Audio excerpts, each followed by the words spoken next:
pour 100 000 € par jour. Aimeriez-vous vivre comme un chien tous les jours? Pas de parole humaine, seulement des aboiements. Vous ne pouvez même pas utiliser vos mains pour manger. Vous devez enfouir votre tête dans la gamelle. Lécher les boîtes de conserve.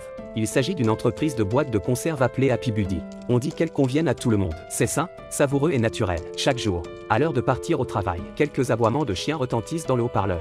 Tous les employés de l'entreprise, assis proprement sur leur siège, prêts pour la journée de travail. Au premier aboiement, la salle est remplie d'aboiements de chiens. Bientôt, une fille à la chaîne se ferait un chemin jusqu'au côté de Chia.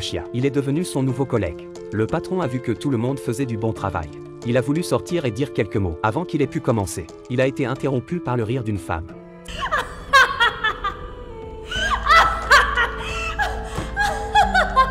Cette fille a résisté et a été traînée en public. Personne d'autre n'osait regarder. La foule entendit alors un bruit étrange. Il savait que la fille avait des ennuis. Ici, si vous enfreignez les règles, ils seront transformés en véritables chiots. La fille à côté d'elle était manifestement audacieuse. Elle s'est levée en public et a provoqué le patron. La fille a ensuite été contrôlée par plusieurs personnes sur le canapé. Le patron a sorti des boîtes et des potions. Il a dit à la fille que chaque boîte était imprégnée de quelque chose. Si elle les prenait, tout le monde pourrait travailler en toute sécurité. Mais la jeune fille était déjà très désobéissante. Le patron a donc dû augmenter la dose pour elle. Les boîtes ont été versées de force dans la bouche de la jeune fille. Après l'avoir mangée, elle n'avait plus la force de résister. Le patron sourit d'un air mauvais. La femme est affublée d'un masque de chien. Elle est gardée comme un chien. Ce n'est pas tout, les gens l'aiment bien. Cette entreprise en est pleine. Ils mangent comme des chiens, enfouissant leur tête dans le bol et léchant les boîtes de conserve. Seul le patron ici peut seulement vivre comme un être humain, mangeant un steak nourri par ses subordonnés et parlant un langage humain. Si un employé se comporte mal et parle un langage humain, il serait transformé en véritable chiot. Et d'autres exemples de ce genre. Il y a eu une douzaine de cas similaires. Marie était la plus désobéissante de toutes. Après avoir confronté son patron en public, elle a été emmenée et a reçu une leçon.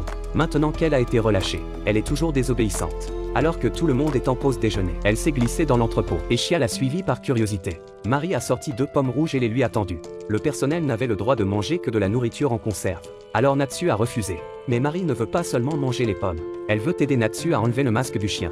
Il était si nerveux qu'il a dû se protéger. Le lendemain, au travail, on apprend qu'ils ont volé des pommes. D'autres collègues sont accusés à tort. Chia n'a pas supporté d'entendre les cris. Alors qu'elle était sur le point d'avouer, Marie s'est levée devant eux. Elle a pris la responsabilité de tout. Une fois de plus, Marie est entrée dans le bureau du patron. Ils ont essayé de l'amadouer. Ils ont dit que si Marie coopérait, elle serait autorisée à vivre une vie humaine. Mais le regard de Marie était un regard de dédain. Lorsque Marie a été libérée à nouveau, elle était la même vieille Marie qui faisait ce qu'on lui disait. Il y a eu trop d'employés désobéissants ces derniers temps. Le patron a décidé de procéder à un lavage de cerveau en masse.